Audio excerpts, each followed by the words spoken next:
What's up, guys? Welcome back to my garage. I have a bunch of new knives that still need to be recorded, but this is a topic that I've been thinking about doing a video on for a little while here. Get situated. And it's something that I talk about quite a bit on my channel, but have never really gotten too deep into. So if this is something that's not interesting to you, maybe wait for the next video. But I wanted to talk about detent ramps and why I think they're so critically important, what they are, where they are, and how to add one if your knife actually needs to have one put in. I think I'm kind of spoiled. Most two-son knives already have a detent ramp cut. I'll do my best to get this on camera here. Use my pick here, and you can see right in there, that little cutout space, little notch on the side, is your detent ramp. And what it does is, when you go to close the blade, you have your detent ball right there, and when the ball makes contact with the lock face, I'm not sure if you can see it, there's not really enough light, but what it does is it allows that ball to ride up the side of the lock face instead of hitting it like a flat wall. And a little bit easier of an example to show is these two knives, because one I have cut and one I have not gotten around to doing yet. So on these two knives, this one I already added the detent ramp, and you can see when the ball hits that wall there, it just kind of gently raises the lock bar up. This one I have not added it, and when it hits that lock face, you have to put a fair amount of pressure, and then it finally clears that wall right there. So what that looks like side by side, you can see, and this one is a little bit sloppy. I did this one without power tools. This one's ground by hand, but that ramp right there that's not on this side is your detent ramp. So I'm going to open up a knife and actually show you how to put one of these detent ramps in if you feel that you need one on your knife.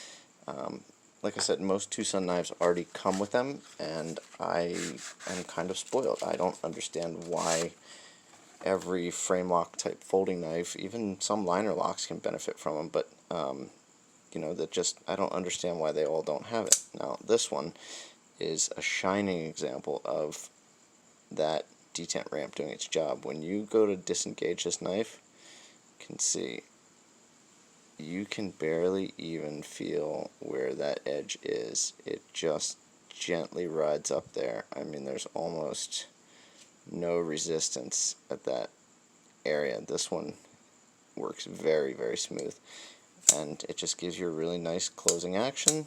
You get right past that. It's not like you have to push with your finger to clear that ramp. So this one, fantastic, done from the factory, and works exceptionally well. Let's see if I can get that one on camera here. So yeah, you can see right there is your ramp. So to add a detent ramp, I am going to pause the camera. Let me break this knife down so you don't have to sit here and watch me take it apart. I'll be back in 1 second. And there you go. Through the magic of the pause button, I have just saved you 3 minutes of your life. And that is the extent of my editing, so you're welcome. But now that I've got it taken apart, you can see what I'm talking about. This is, let's see how the lighting is in here. This is almost too bright to see.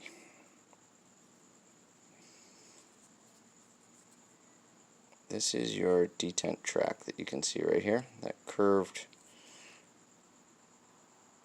line in the back of the blade there. Get it wiped off so you can see it. There's your detent track. So it makes it real easy to see exactly where you need to put your ramp in.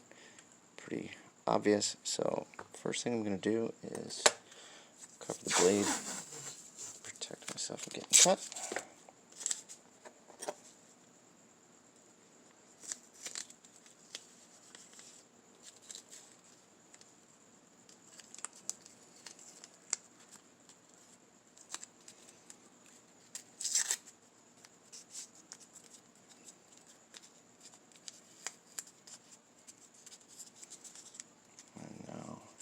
work on it easily.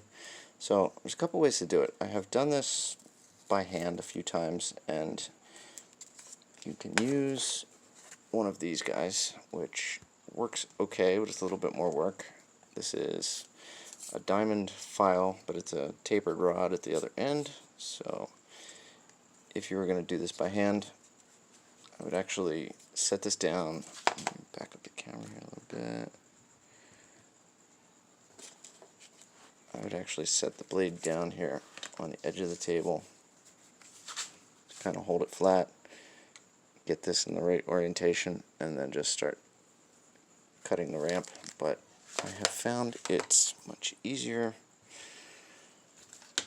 to do it with a rotary tool. So I bought some diamond tip burrs, and this pack was about $7 on Amazon, so they're not very expensive. This is my 600 grit set. I also got 150 grit set, so we'll see if the 600 is going to cut through this S90V, but you want to pick the right shape for cutting that ramp. So the one that I think is, you know, probably the most ideal is something like this, something with a cone shape to it, because that's the end shape that you're going to want anyway. So get this guy loaded up.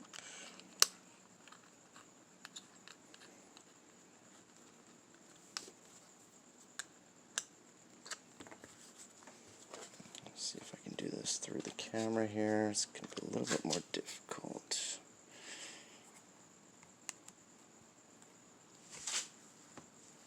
So basically what you're looking to do is simulate where that ball would hit the lock face, which is going to be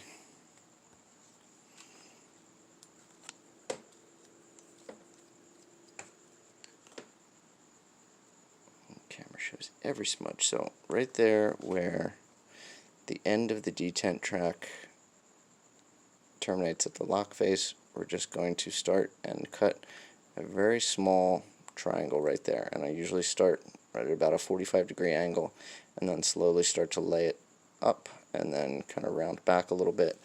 And a lot of these bits would actually work for doing it. Pretty much any of the skinny or tapered bits you could get away with using. This one would probably work just fine. The shape of the actual ramp that you cut is not super critical. It's just getting rid of that 90-degree edge so it doesn't hold the detent ball up. So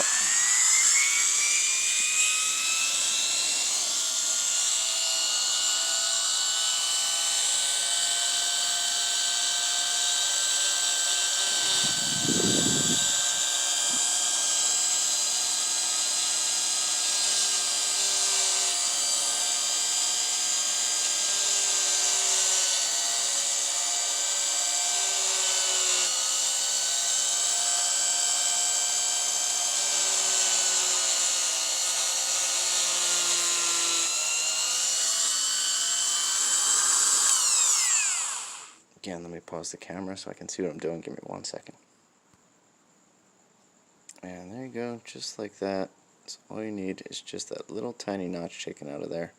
And the last thing I'll usually do, take a piece of 1500 grit sandpaper, finest grit you can find, and just kind of polish that up just a little bit right there.